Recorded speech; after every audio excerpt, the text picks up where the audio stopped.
Everything serves you, including your company. That's point 13. Don't make the mistake I made with T2, putting it all back in and not looking after yourself. There's a reason why you can actually put this in the course. Look him up, Sir Philip Green with BHS.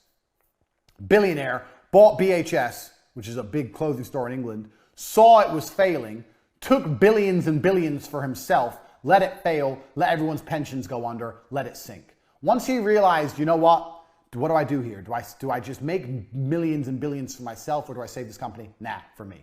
He actually lost his lordship for it because they thought it was such an evil thing to do, because like 10,000 old ladies lost their pensions who'd worked there for like 40 years. Pretty evil. But the point is the same. As a billionaire, he understood, me first, company second. So he milked it. There was another company, it was a toy store, and they ran up until Christmas Day, and they took all the money for Christmas. No, it was a catalog. You remember the catalog? There was these Christmas catalogs. I can't remember. There's these Christmas catalogs, and you pay every month, and you build up this balance, and then before Christmas, you can order all your presents and all your food from the catalog.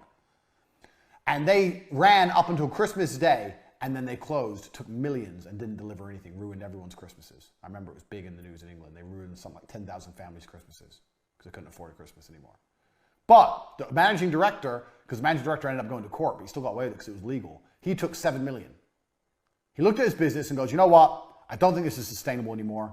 I'm not going to put any more money into this shit. I'm going to take £7 million. I'm going to fuck it off. I'm going to deal with the big PR disaster. I'm going to go hiding and whatever. I've got $7 million. He looked after himself first. If he would have put that $7 million back in, the company would have gone bust a year and a half later and you'd have no money. Look after yourself first. Be ruthless with it. Take the money for you. There's no point in going through this stress for any other reason. So, Sir Philip Green, look him up. He did it with BHS. And you can also Google Christmas catalog bankruptcy. And you'll see both of these people. But I guarantee you have family members right this second. Same thing with the big banks. When the big banks I guarantee you. All the banking directors, you think they didn't take big money? Niece, nephew, when the big banks all fucked up, you think they didn't take their big bonuses first? The smart people more about computers than you do. Look after yourself. I guarantee there's a 15-year-old out there with nothing better to do. Smart people who knows more about Photoshop. As long as you're financially okay, as long as your bills are paid, your mortgage is paid, and you have money. So you can start a company right now. Point 12. You can call up all your cousins. I said this already about my cousins works for me. My brother works for me. Been over this. One of your cousins, nieces, nephews, whatever. Like I said, some 15, 16-year-olds in school and bored. We're starting a company. I'm going to make you a director. You're going to have 10% of the business. You're going to do everything I say. This out. By the time you're 20, you're going to be rich. You can't fuck up. You're going to be rich. Spend money. And he'll come start doing work for you. It's now, if he won't listen to you, well then I don't know. If you can't tell a 15-year-old to do that. If you have a very successful business, I always have people on lots of money, and there must be younger people. You don't need some old person. You need young people, and the reason for this is because young people have nothing to lose. If you hire a 30-year-old man, he has to pay his rent. He hasn't got time to waste. He has rent to pay. He has a car payment to pay. At the beginning of a company, as a hustler, if you don't spend money, it's very hard to fuck up. If the business fails, 99% of business fuck-ups nothing to lose. I spent cash. And I can't get it back. You must have friends. I spent cash. Or family members. And I lost it. Who are young enough. I spent cash and now I don't have enough. Don't hire people who can't afford to not pay their rent. If you don't who live for free. It's very difficult to fuck up. And this is why being broke is so liberating. I was happier starting businesses when I was broke. If you're watching this and you're broke and you're living at home with your mom, you are lucky. If everything goes wrong, you still have somewhere to sleep. You're still going to eat. You haven't got to worry about a mortgage payment. You ain't got to worry about a car payment. If everything fucks up, you're still okay. If you're in a position where you're semi-successful, you have a BMW and an apartment, now you can't afford to fuck up. You're going to lose everything. This is the point. So, if you're not successful, things are even better. But spending money is the easiest way to go wrong. If you don't blow money, it's very hard to fuck up. And that's why we go back to the way I teach you to start businesses for nearly for free. Don't spend money. If you're going to spend money, spend it on what you spend it on here. Knowledge, information. I'm going to save you thousands, hundreds of thousands for what you got this course for. But in general, I see people and they're so happy to spend money. Don't spend your money because it's very hard to fuck up if you're not spending money.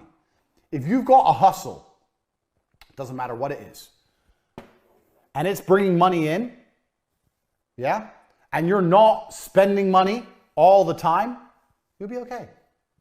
Now, I'm not saying be tight. I'm not saying don't invest. I'm not saying be stingy. I'm not saying any of that. I'm saying be careful and think, do I need to spend this money right now? And when you were to decide if you're going to spend money or not, the question is Is it going to make me more money? So let's take our makeup brand. You have your makeup brand.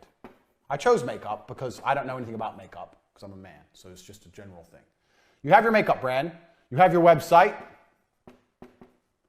You're doing some advertising. You've got a few YouTubers, makeup YouTubers using your products, and you're doing some advertising. You're bringing in money, right? You're bringing in money.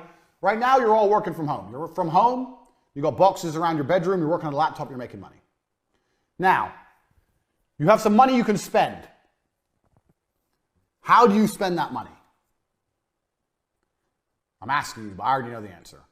The answer is you spend the money in a way that will bring more money in. So let's say you're semi-successful now. You may sit and think, well, I want an office now. I need to get an office. No, you want an office. You don't need an office. You're making money without an office. Setting up an office, is that going to bring in more orders?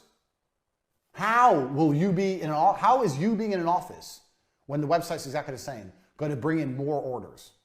It's not. It's not going to change anything. If you spend that money on more YouTubers talking about your products, you'll bring in more money. Only spend money if it's going to directly, if you can see the clear path to how it's going to lead to more money in. Or don't spend it. Too many people fuck up because they just go, oh yeah, let me invest in, oh, I need an office, or I have this all the time with people, all the time. I get approached with this all the time. You need a back end. Fucking back end. All the time. You need to spend, it's only 2 days ago, 15,000 euro he wanted to build me this super back end, because I have the war room, which is all run on Telegram, and all this bots. So when someone buys a product, it automatically links to their Telegram ID, automatically adds them in and out. The war room checks what other products they have, links them into the right rooms in the war room, blah, blah, blah, blah, blah. And I'm sitting there going, okay, I see how that would be useful, a huge, very complicated technical back end. But I don't see how that's going to bring more people in the front. I'm a millionaire. He wanted 15 grand, which is nothing.